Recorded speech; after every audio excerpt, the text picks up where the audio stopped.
오늘 말씀을 보면 14절을 보니까 또 내가 보니 그러죠. 또 내가 보니.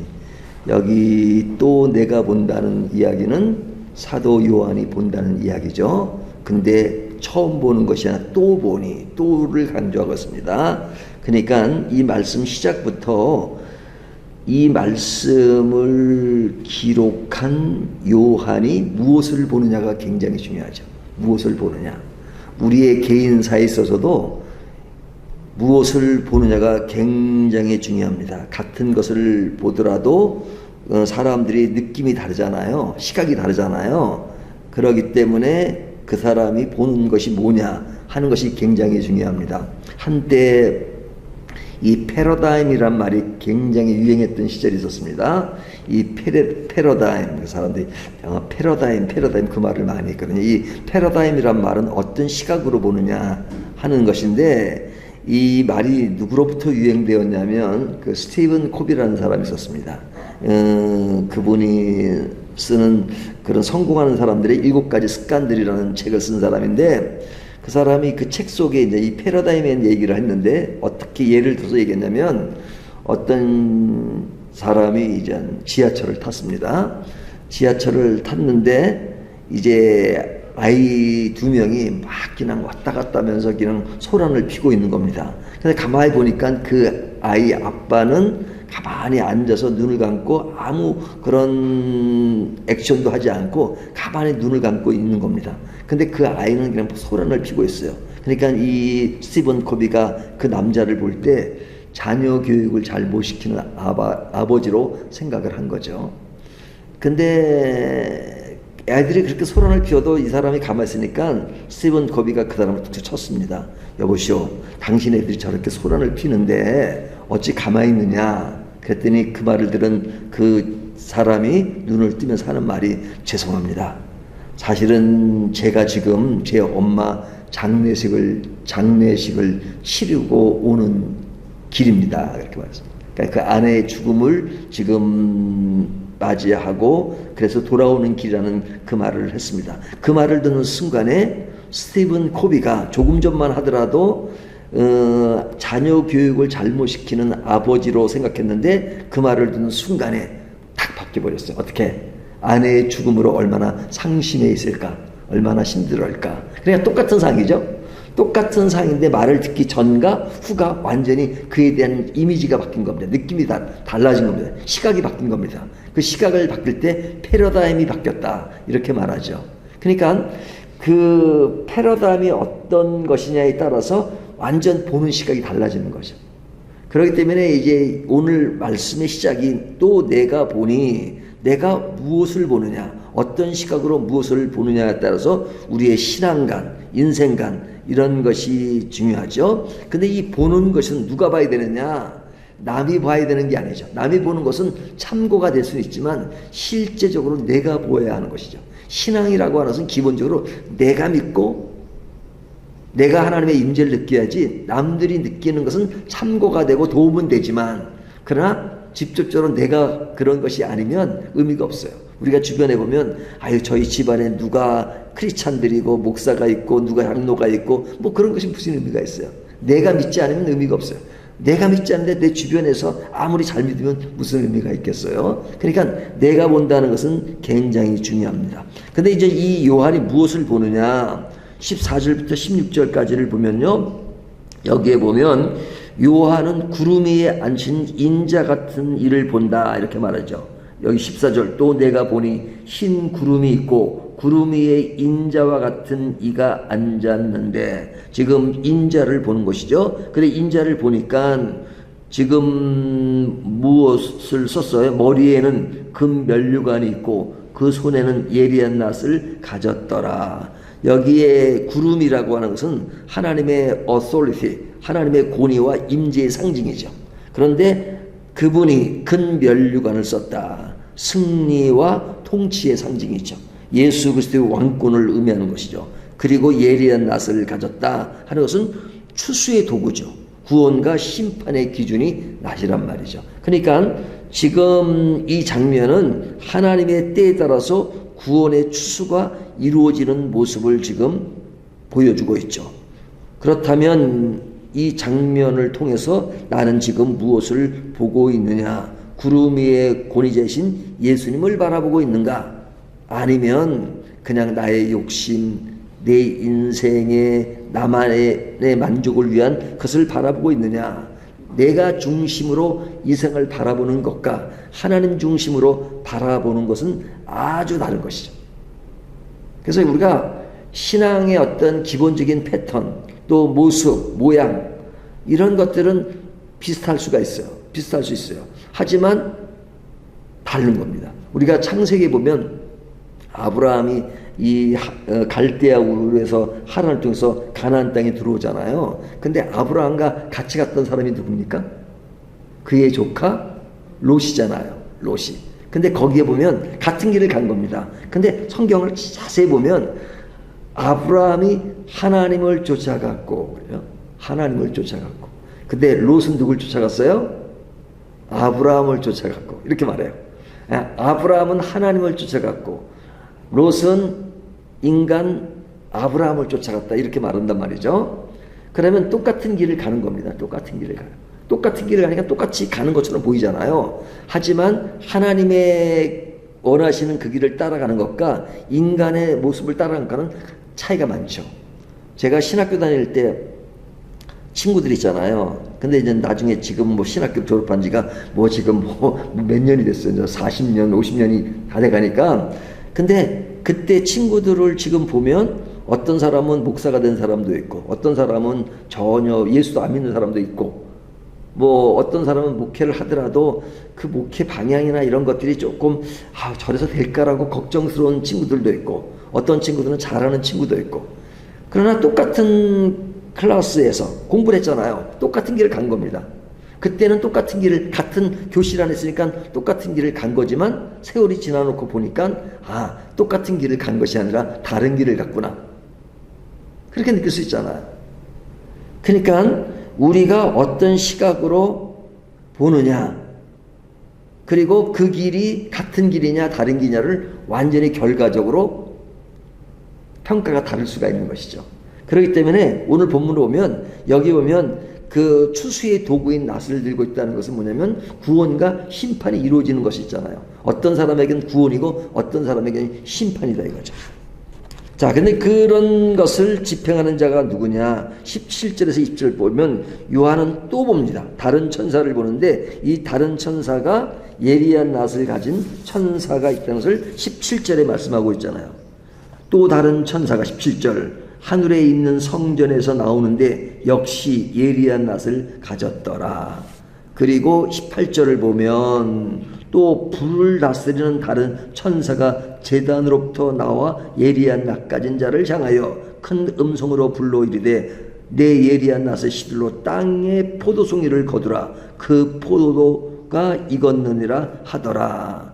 여기 보면 그 지금 포도송이를 거두 하나님의 진노의 포도주 틀에 던지라 이렇게 말하잖아요. 19절에 보면. 그러니까 이것은 심판을 얘기하는 거죠.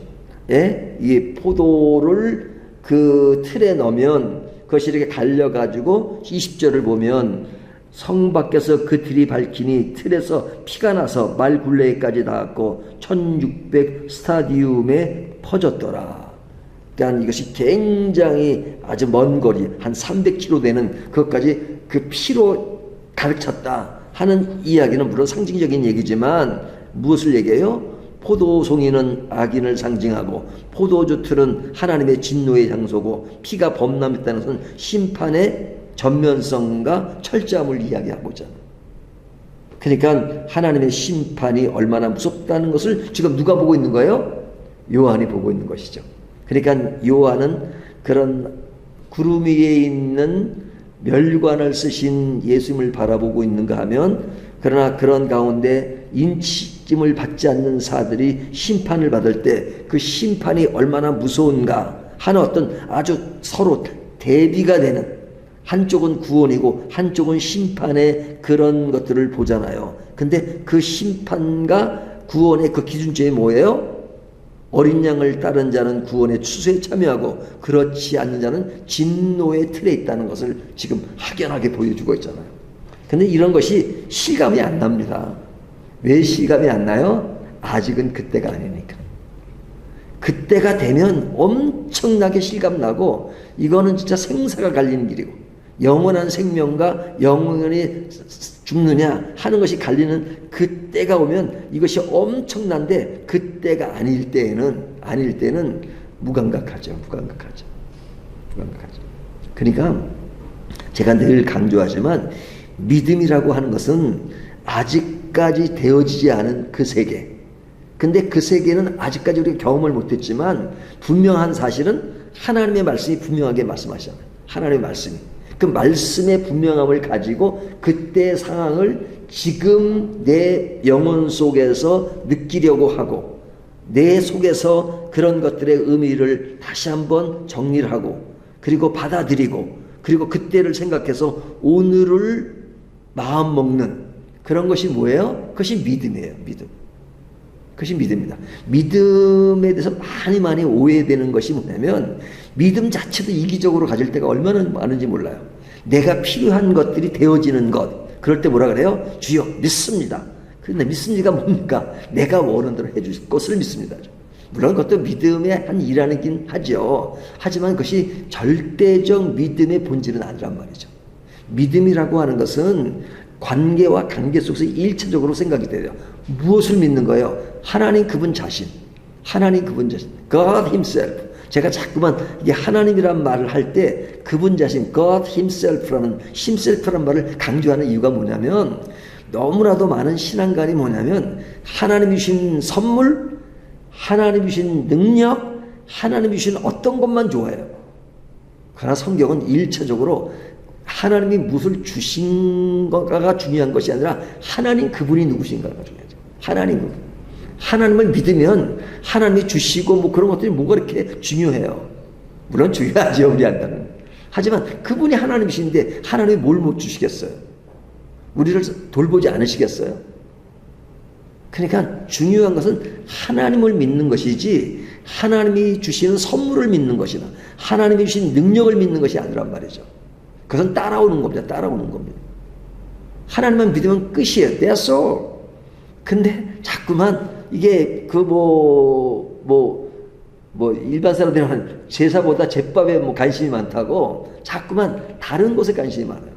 부수적인 것에 관심을 갖단 말이죠. 그러니까 자꾸 신앙관이 어디로 해요? 나를 중심으로 해서 내가 원하는 것이 되어지느냐 안 되냐. 그러니까 하나님 just helper, 그냥 도와주는 그 입장에만 하나님이 계신 거예요. 아닙니다. 하나님은 내 삶의 전부이고 내 삶의 전체고, 그래서 내가 내 인생을 살아가는데 하나님이 필요한 것이 아니라 하나님이 원하시는 그 길이 무엇일까, 그것을 살펴보고 그 길을 순종하며 따라가겠습니다 하는 것이 신앙이죠. 내 길을 내가 가는 것이 아니라 하나님이 원하시는 길을 따라간다는 것이 우리의 패러다임이에요. 우리의 시각이어야 되고, 우리의 관심이어야 되고, 우리의 신앙이고, 우리의 믿음의 근거가 되어야 되는 것이죠. 그렇지 않으면 무엇을 봐요? 구름 위에 하늘을 보는 하나님을 보는 게 아니고, 항상 내 인생의 내 자리에서 나를 보고 내가 중심이 되고, 그리고 나에게 모든 것이 맞춰지기를 원하는 것. 하나님마저도 나한테 맞춰줘요. 그러니까 늘 하나님 보고 나에게 맞춰달라고 하잖아요. 내가 이럴 걸 원하니까 이렇게 해주시고, 이 길을 가야 되니까 이렇게 가게 해주시고, 물론 우리가 약하니까 그렇게 기도할 수 있고, 그런 것은 뭐 인간의 나약함이 그래요. 또 하나님 그런 것을 애교로 봐주세요. 하지만 우리는 철저하게 알아야 되는 부분은 뭐냐면, 내 인생을 내가 가는 것이 아니라 하나님이 원하시는 길을 가는 것이다. 그런 시각으로 신앙을 보는 것이 믿음의 정상적인 길을 가는 것이다 하는 것을 말씀해 주고 있는 것입니다. 그렇다면 이 말씀을 통해서 오늘 나는 무엇을 보고 있는가? 요한은 내가 보니, 그것을 또 봐요. 거기에 보면 구름 위에 예수님을 보고 있죠. 세상의 혼란과 불안 속에서도 하늘의 권위자이신 예수님을 바라보는 눈이 필요하다. 그 필요한 눈 속에는 구원의 추수를 기다리고 있는가? 내 삶이 하나님의 낫에 의해 거두어질 준비가 되어 있는가? 믿음의 순결과 인내의 열매를 가지고 있는가? 하는 것을 보는 것이 중요하죠. 그리고 심판의 경고를 외면하지 않고 있는가? 포도주 틀 속에 던져지는 자의 모습이 얼마나 끔찍합니까? 그 피가 그냥 1600 스타디움에 딱 퍼져 있는 그런 것들이 얼마나 무섭습니까? 회개와 순종의 삶으로 심판을 피한다는 것, 이것이 얼마나 중요한가. 그러니까 우리가 보아야 되는 것은 늘 깨어서 보아야 하는 것이에요. 기름을 예비한 5 처녀와 같이 늘 깨어서 나는 지금도 무엇을 보고 있느냐. 우리의 일상생활 가운데서 또 우리가 지금 새벽 기도나 또 모든 삶의 영역에서 나는 지금 무엇을 보고 있는가. 그 무엇을 보느냐에 따라서 우리의 인생이 완전히 방향이 바뀔 수가 있습니다. 그 방향을 제대로 가기 위해서는 나는 무엇을 향해 가야 되는가. 그것은 바로 예수 그리스도의 십자가를 바라보고 그 길을 간다면 우리가 관심사나 추구하는 인생의 모습이나 길이나 달라요. 네? 그러니까 다르면 뭐 달라요. 지금 여기 아이팍이 있지만 제가 처음에 교회 왔을 때 아이팍이 없었어요. 거기에 일반 이렇게 지어지기 전에. 그러면 제가 이제 거기를 가끔 산보하러 올라가거든요. 그럼 거기 이제 배드민턴장이 하나 있었어요. 아주 그냥 이렇게 그 당시는 배추도 심고 초라하게 심었거든요. 그러면 제가 이제 배드민턴 치러 가요. 그럼 거기 동호회 사람들이 많아요. 근데 거기 사람들이 지금은 어떤지 모르겠지만 그렇게 술을 마셔요. 술을. 이 배드민턴 치는 건 한 5분밖에 안 치고 그냥 계속 음식 만들고 술을 마셔요. 그러면 늘 저한테, 제가 이제 목사인 줄 아니까, 목사님 뭐 이게 술을 그렇게 안 마시면 무슨 재미로 인생을 사십니까? 늘 그래. 목사님 무슨 재미로 사세요? 속으로. 술보다도 너무나도 좋은 인생의 그게 무엇인가 있는데 그 세계를 모르니까 그분들은 술의 그 인생의 가치를 굉장히 크게 부여하고 산단 말이죠. 하지만 제 마음속에 있는 예수 그리스도의 그 가치와 크기가 얼마나 큰지를 모르니까 그냥 그 크기를 술과 비유하잖아요. 그래서 속으로 내 인생에 얼마나 큰 세계가 있다는 것을 모르죠. 그래서 가끔 얘기하죠. 그러나 그들이 그 술의 인생의 크기를 생각하니까 아무리 제가 얘기해도 그 크기에 예수님이 뭐 크겠어요.